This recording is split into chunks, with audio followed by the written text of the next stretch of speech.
We now return to Illinois Rising, presented by the Illinois Policy Institute, the radio show discussing the honest truth about Illinois policy and politics. Here's AM 560's Dan Proft. Welcome back to Illinois Rising. John Tillman with Kristen McQueary from the Chicago Tribune. Tax hikes. There seems to be just a waterfall of tax hikes, and Mayor Rahm Emanuel, Kristen, is now talking about a tax hike of $500 million. And to discuss that with us, we have Mark Glennon. Mark is a great guy who does a lot of very interesting things. He writes a blog called Wire Points. He's with 9th Street Advisors. Mark, you've had a lot to say about this. Tell us what you think. Problem solved, $500 million, we're all good now? I wish.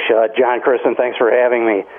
No, it really doesn't come close to fixing the problem. You really don't need to go any further than looking at the city's own financial statements that came out just this past July. It shows what the true accrual, in the city's view, is on just the pensions. And it indicates that the true accrual is about $1.8 billion. And $500 billion. We have been putting in about $488 million, right about $500 billion. So every year there's a deficit of $1.3 billion. To make that up, you'd have to have a tax increase of $1.3 billion, not $500 million. And that's really just to keep the pensions even. That's using the same very optimistic assumptions that the city and most governments use on pensions. So, Mark, let me jump in here.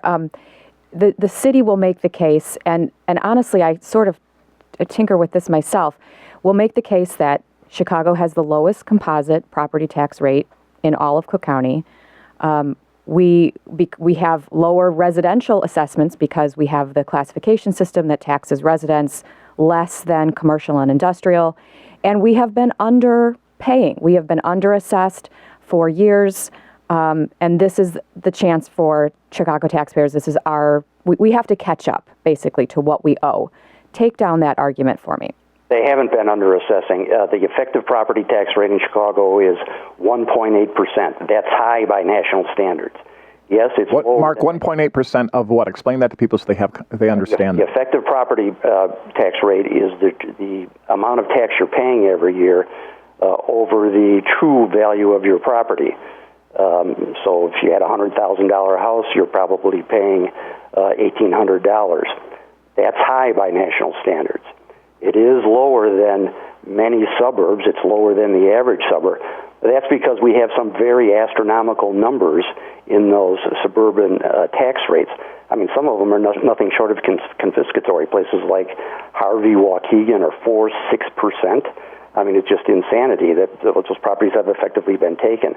So comparing the city to the suburban averages that have those kinds of numbers in there is really crazy. And it also includes, very expensive white bread kind of suburbs with, that throw all kinds of money at the school systems. I live in New Trier. That's kind of the mentality up here.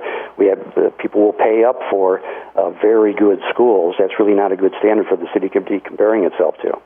Well, Mark, I think the other point there, so, $1,800 if it was sort of at a national, not average, but a lower rate, it would be $1,000. So this is real money to people. And the other thing that people should be aware of is that in terms of assessed value, Chicago ranks, depending on what rating you want to use, about 7th highest in property taxes. Illinois, I should say. And so this is a myth that we don't pay substantial higher property taxes here. And, of course, that's why so many people are moving over to Lake and Porter County in Indiana, because you get the benefit of the city, but you get lower property taxes over there. But what's the solution, Mark? You've talked about, this was only police and fire, this proposal, and you've now pointed out that the problem is much bigger than that. A lot of people say, geez, well, what is the alternative? What can be done if not tax hikes? I think there's a long list of really pretty radical actions that have to be taken.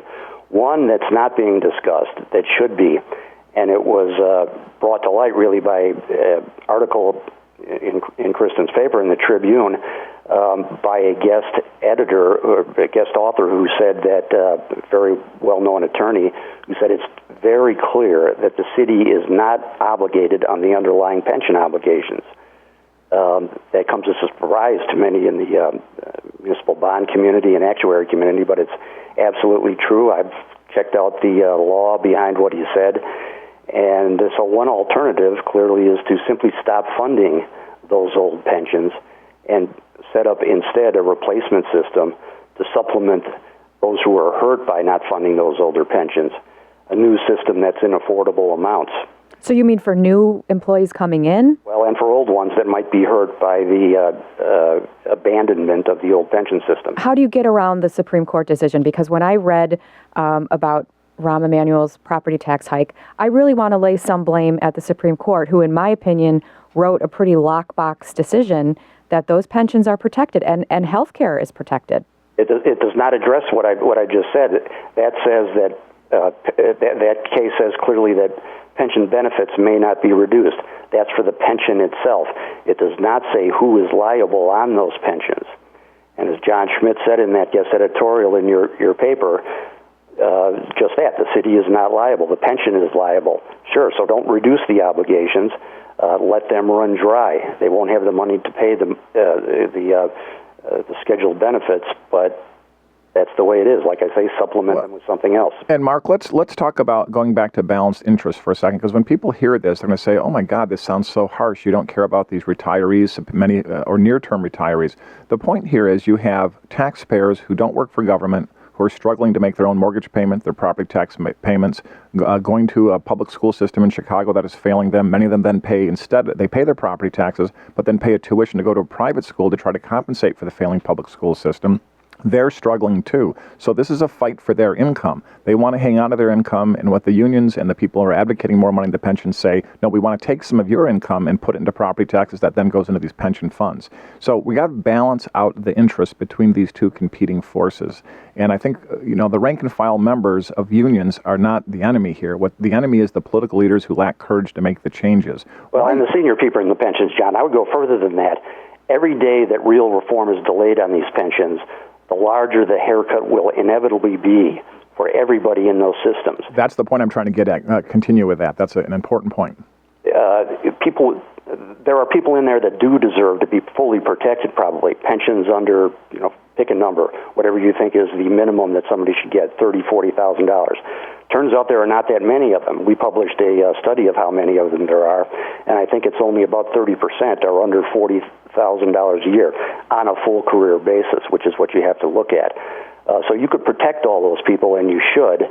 But again, every day that these unfunded liabilities run up, and they are running up rapidly every day, the larger the haircut is going to be in the aggregate, the more you are jeopardizing those people. Right. I mean, if you look at the state, the teachers' retirement system actually made actuarially required payments during the last few years, and the unfunded liability still grew because they're just so far behind.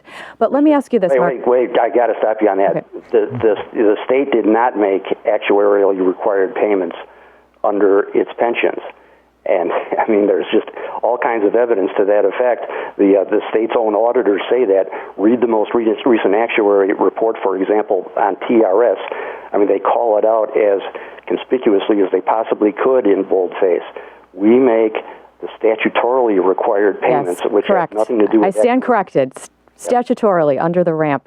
But let me ask you this. Is there any tax increase for the city of Chicago that you would find to be justifiable? Say, for example, if Rahm Emanuel had done true structural reform and we weren't still, looking at sort of the same operational way that government runs. We still have firefighters on a truck. We still have disability payments that are run through Ed Burke's finance committee that cost $100 million a year. No one knows exactly where that money goes. If some real reform had happened in Chicago, do you think a property tax increase could be justified? Absolutely, and I would be glad to pay more in state income tax too. And I think you would find many people saying that. High taxes aren't that big an issue in states where people think they're getting benefit for their money, where it's not going down the drain. In Chicago, people have realized that this is a bottomless pit. So Minnesota has higher tax rates than us, but people are pretty happy with the government there, and they get some value out of it. And I, for one, would be happy to chip in if all these things were fixed. I think you would find a lot of people saying that. In fact, it wouldn't be surprising me if some of the gazillionaires out there would voluntarily throw in very large amounts if you ever had real reform on all these things. That voice you're listening to is Mark Glennon. He's co-chair of the Innovate Illinois Advisory Council, managing director at 9th Street Advisors, founder of wirepoints.com, a great blog you should read if you want to know the inside game on city and government finance. And he's the guy that reads these papers, these documents, and he and I think Kristen, maybe you guys meet at a Starbucks occasionally and dive into these things. Page 62, Mark, check that out. Mark, thank you so much for being with us. It was very helpful. Thank you, John. Take care. Bye-bye. Bye-bye.